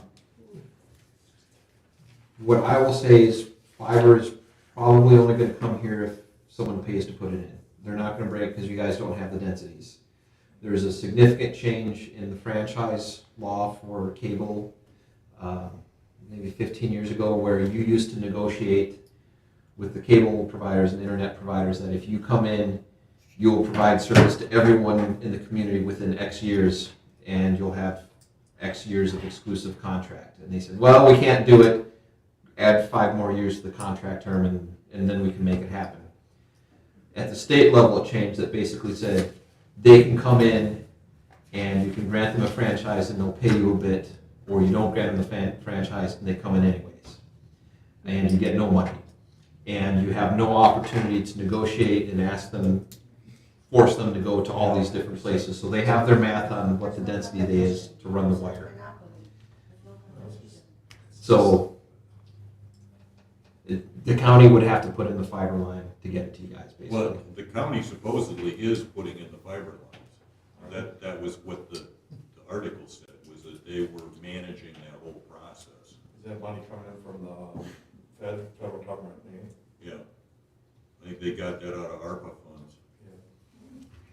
All right. I will add that reference to what they're doing here.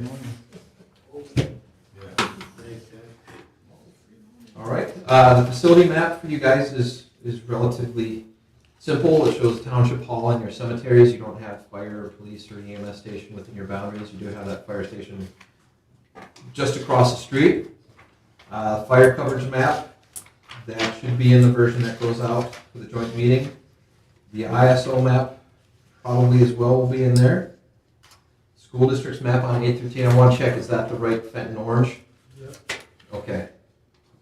Good enough. Yeah, it's close enough. For the sewer map, we will add the boundaries. It probably won't be in the one that goes out for the joint meeting, but I'll add the note.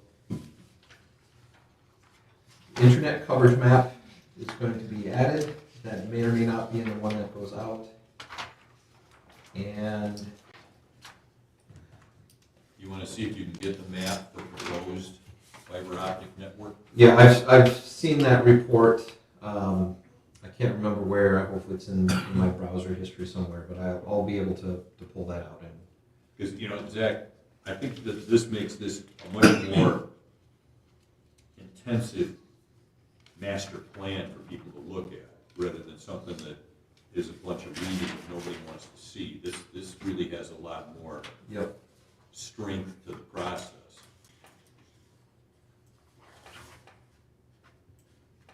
And it can be updated on the website too. Mm-hmm. Yeah, then just, let's get going. Something else, Zach. Nope, I'm all done with this. Just curious, are these all on the master plan website, these documents we looked at? They will be, after you talk about it, I'll accept all the changes that you see here in red, and there'll be a couple minor ones that we've discussed and a couple of spelling things that I've seen. Okay. will be updated and redlined that will go up there tomorrow Okay. and for distribution tomorrow. One thing as I scroll through these maps, we very early discussed on that these are the format for your maps. It makes it a lot easier to print and for people to access the plans at home and for you guys to print it internally. One of the weird things, Microsoft Word and Adobe appear to not be playing well together right now, so some of the maps are a bit fuzzy. We know that. There are ways where we can get them cleaner, but it makes the document significantly larger and kind of painful. So it's a balancing thing, but if you guys, between now and the finish line, say this map is just way too darn fuzzy, let us know. There are ways that we can sharpen it up, but there are costs to the file. Everything costs something. Nothing in nature is free. That's The right. opportunity cost for everything. Shows what we need.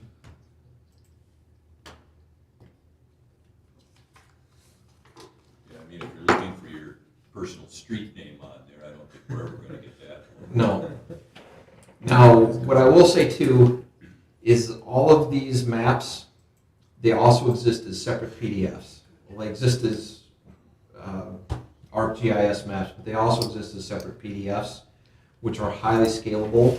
So you guys can have a book with just the maps that are super high resolution in PDF. You can have all the individual maps that you put on your website. So if someone wants to go in and zoom and have it super crisp, that is something that is still available. And that'll be online, so we can do it online and just pull it up and zoom in. If these are static maps, can the links be provided even though, for an electronic document that someone can click on? Let me see how we can do that. The tricky thing is, yes, you can provide a link, but you have to know what the URL is that you're pointing it to. Right. And so if the township website changes or the URL changes, if we put a link in the document, it'll be a broken link. Let me ask some of our smarter folks what process they may have. Thank you.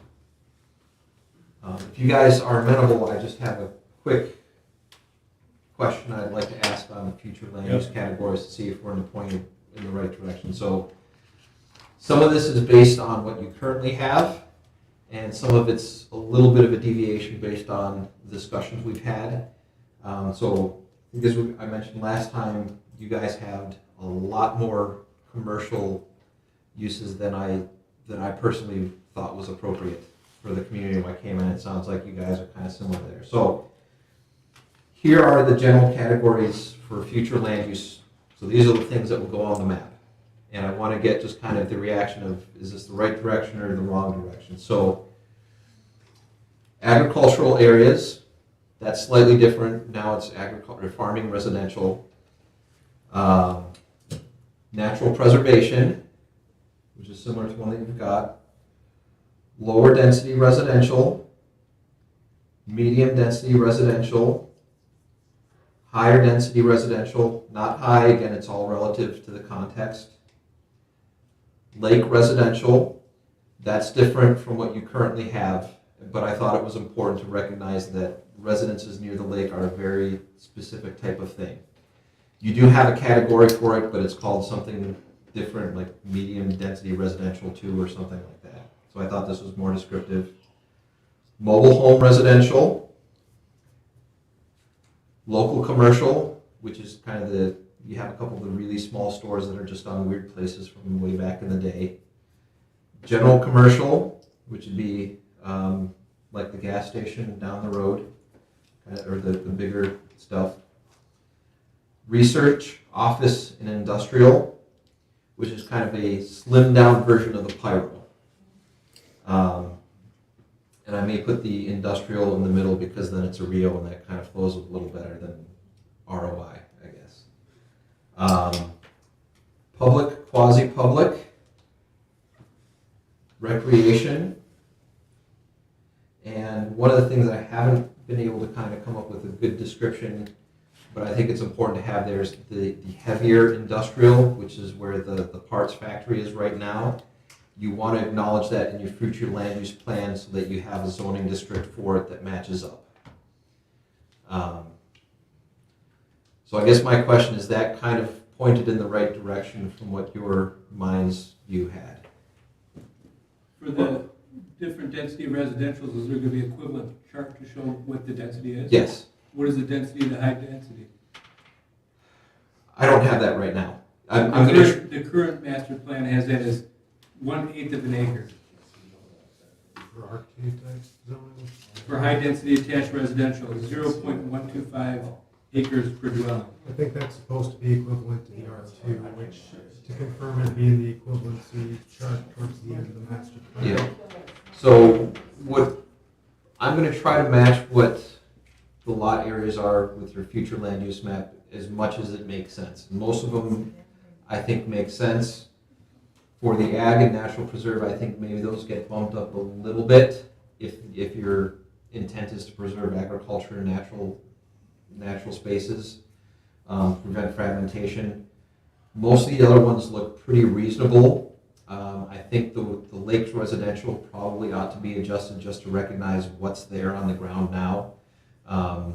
My recollection is that the lot sizes are substantially smaller than what the master plan says, and so I'd like to get it be a little more friendly. Your question on the industrial one, would it make sense to have it, I saw a typo here, but have it match what the zoning is, or does that not help from a future, if it's light manufacturing, 'cause that's what it's zoned right now, right? There's usually a purposeful attempt to be similar but different in the future land use map, Yeah. which is infuriating for people who don't live in planning and zoning world, but it is deliberate because you don't want to cross circuits when you're talking about one thing and the other thing. You want to make sure that future land use areas are different from zoning. They beget zoning, but they're not necessarily the same thing today when you look at it. What are the lines on each side of the highway, the double lines, are those power lines? You know the highway, go see the double lines? No, so that was a sub area that we were looking at. So I'm So talking, it goes up the whole map. Yep. that it's a weird rendering thing on this map. This is just Highway a map from the, we're working. That's not, because it goes right through the lake. Yeah, so it's a little bit clearer up there. It's just meant to show that we're looking at kind of the 4 different quadrants of the township, and along US 23 is a 5th quadrant, if you can have 5 quadrants, I guess. And that was because the character of the land along 23 is peculiar to the other districts, especially on the western side where the utilities are. Yeah, that's why we skewed it.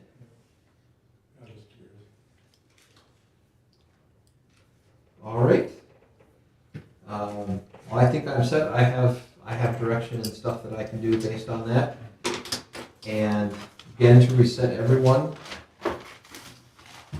be gentle with the township board members because they have not seen as much as you have. So you guys will be ready to help describe why you've done stuff at the joint meeting.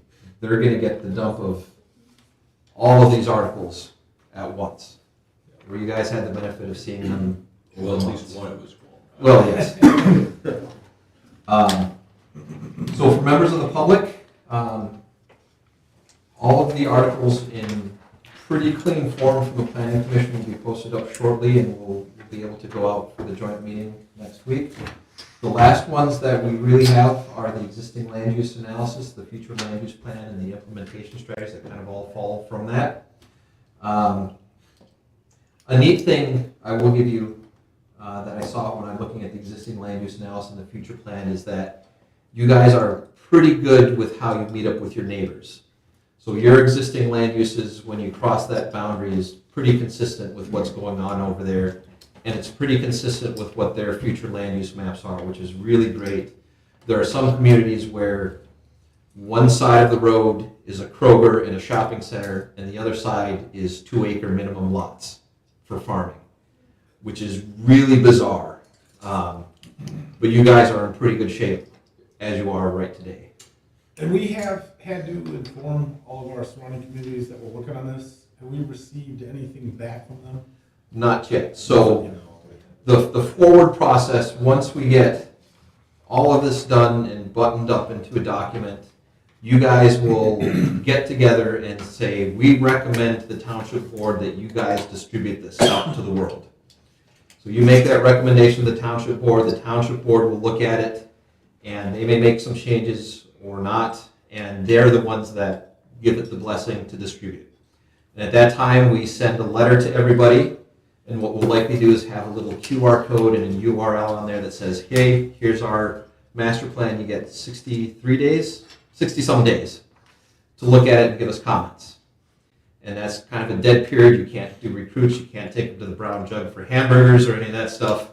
And then you guys get to look at it again after that dead period. Zach, in the next meeting, we should be looking at the future land use map.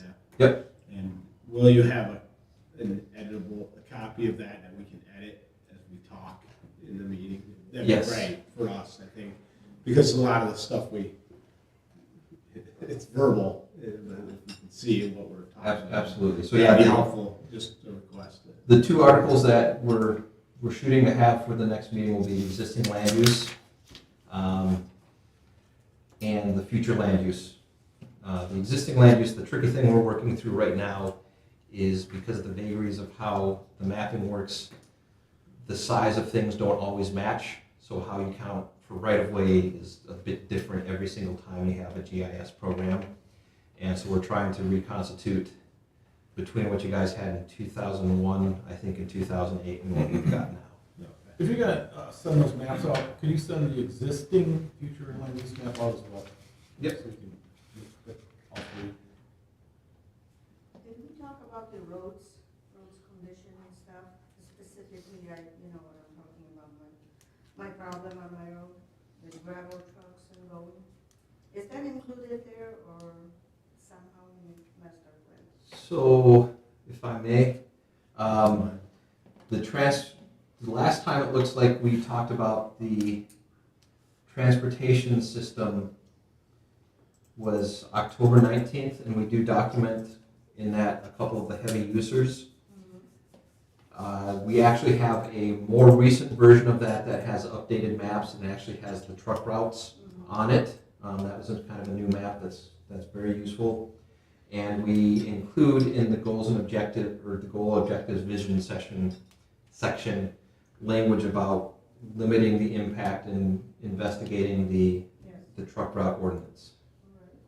So we didn't talk about it today, but it's in some of these other articles.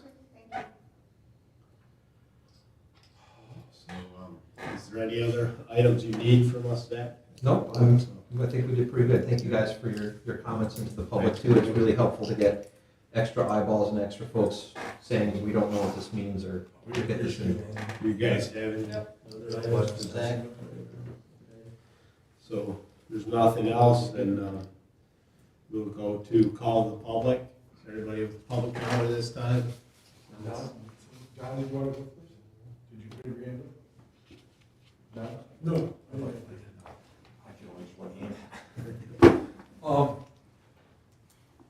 I just remember the day when they had the picture of the manufactured home park.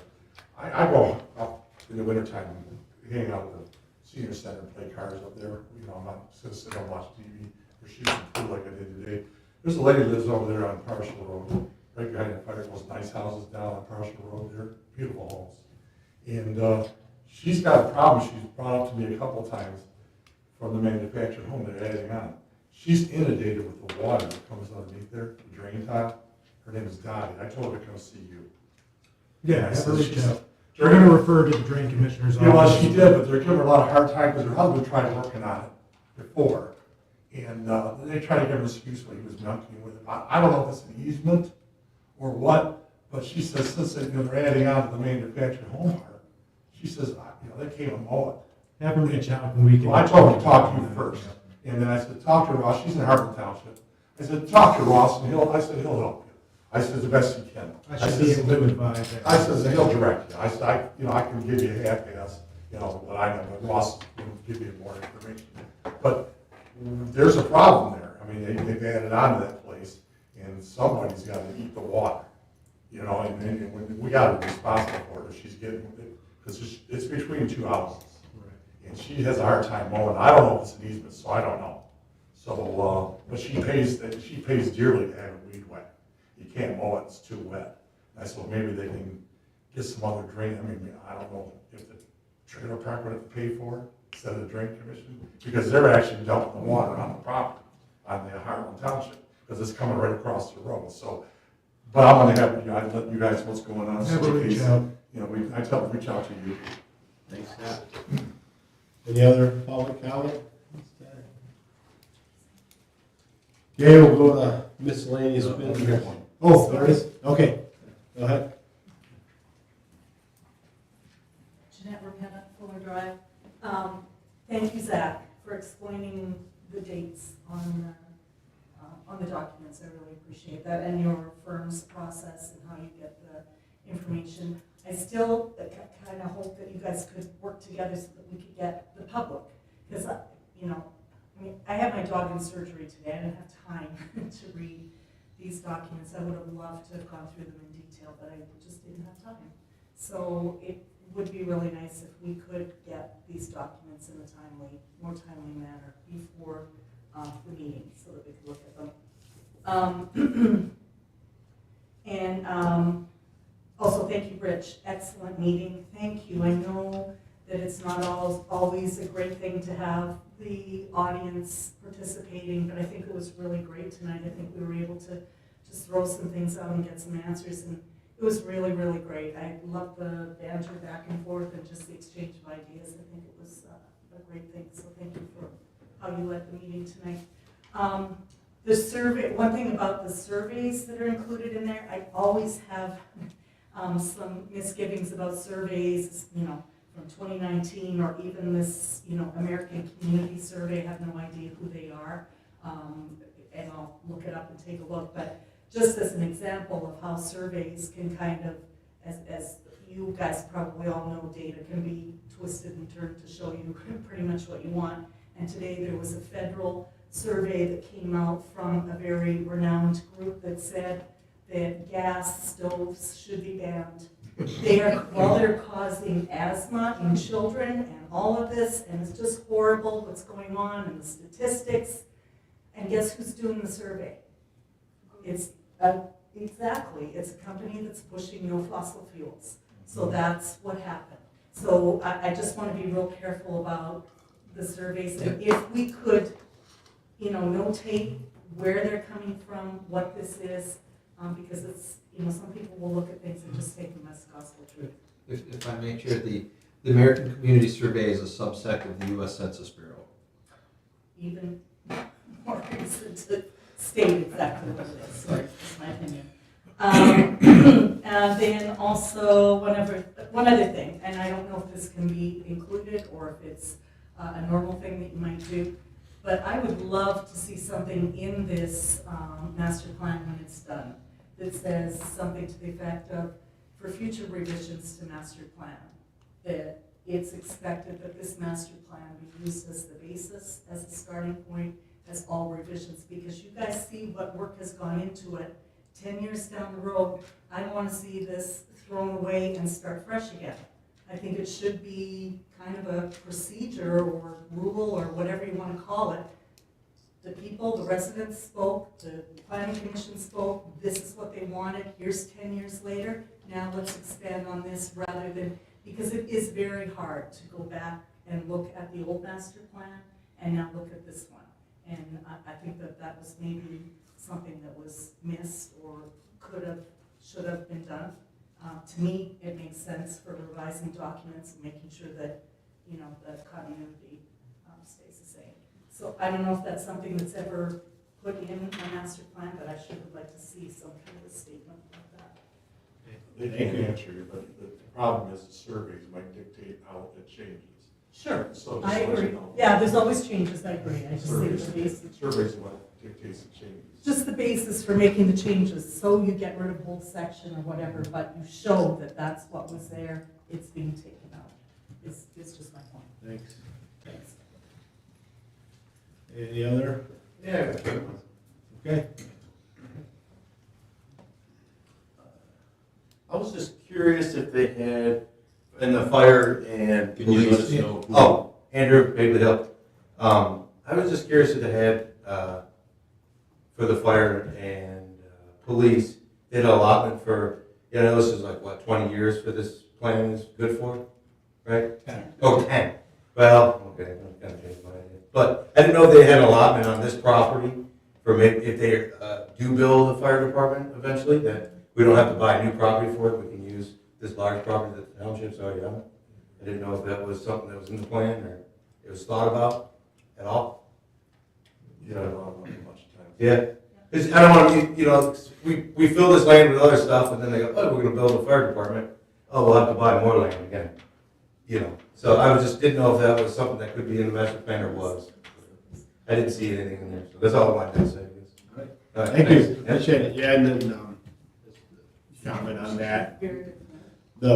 The articles and stuff we reviewed today was, that Zach mentioned, kind of, shows what we have today, right? Yeah. And those maps will show that, but in the goals and objectives, that's a good point to look at and to think about. So, thank you. Definitely gotta have goals.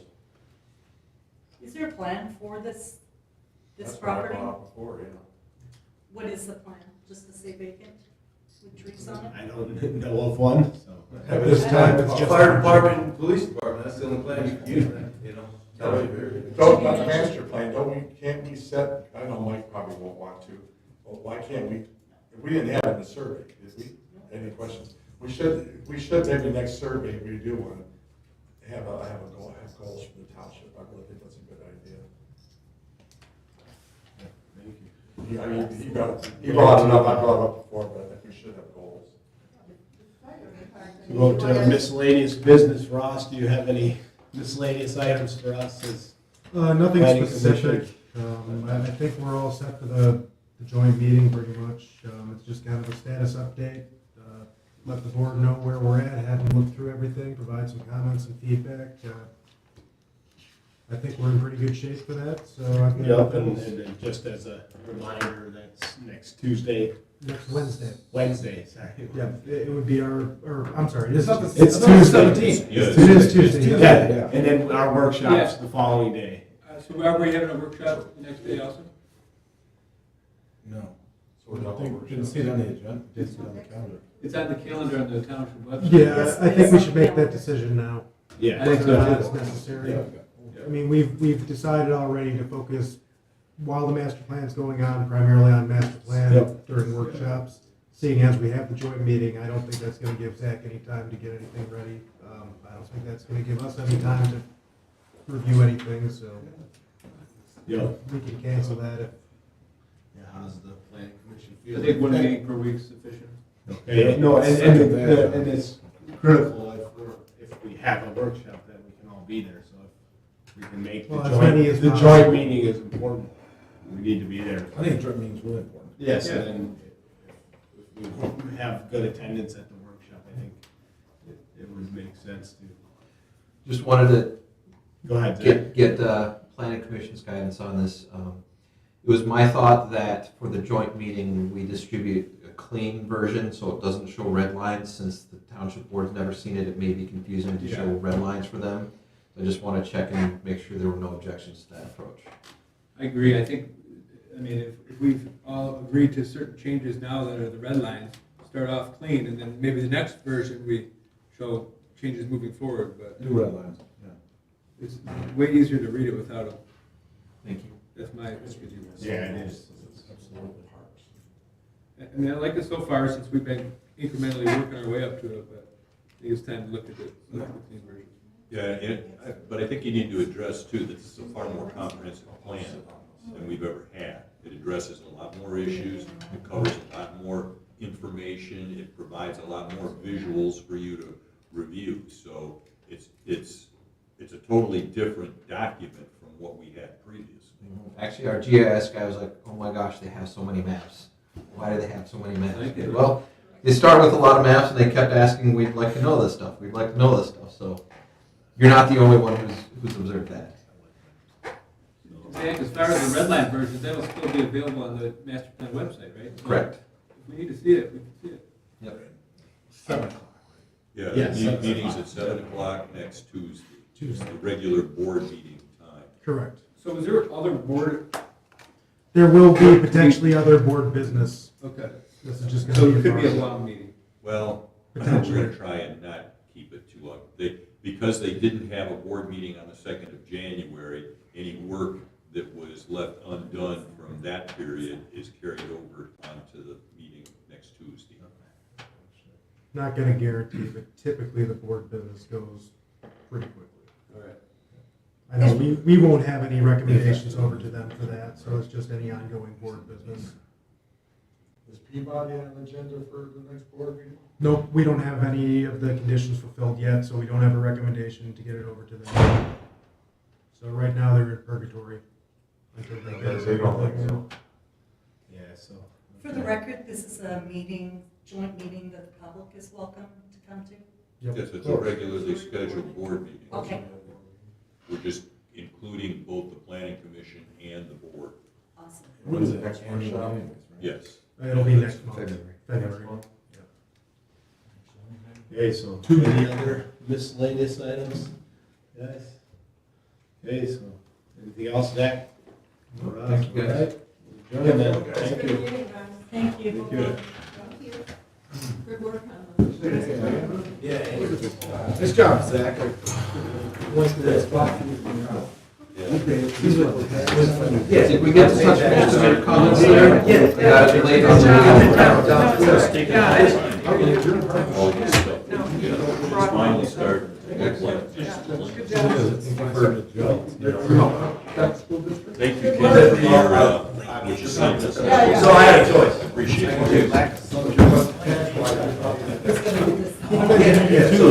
Yeah, but if you're in. Has it been a decent winter for you with Rex or is it? Well, that's what I was doing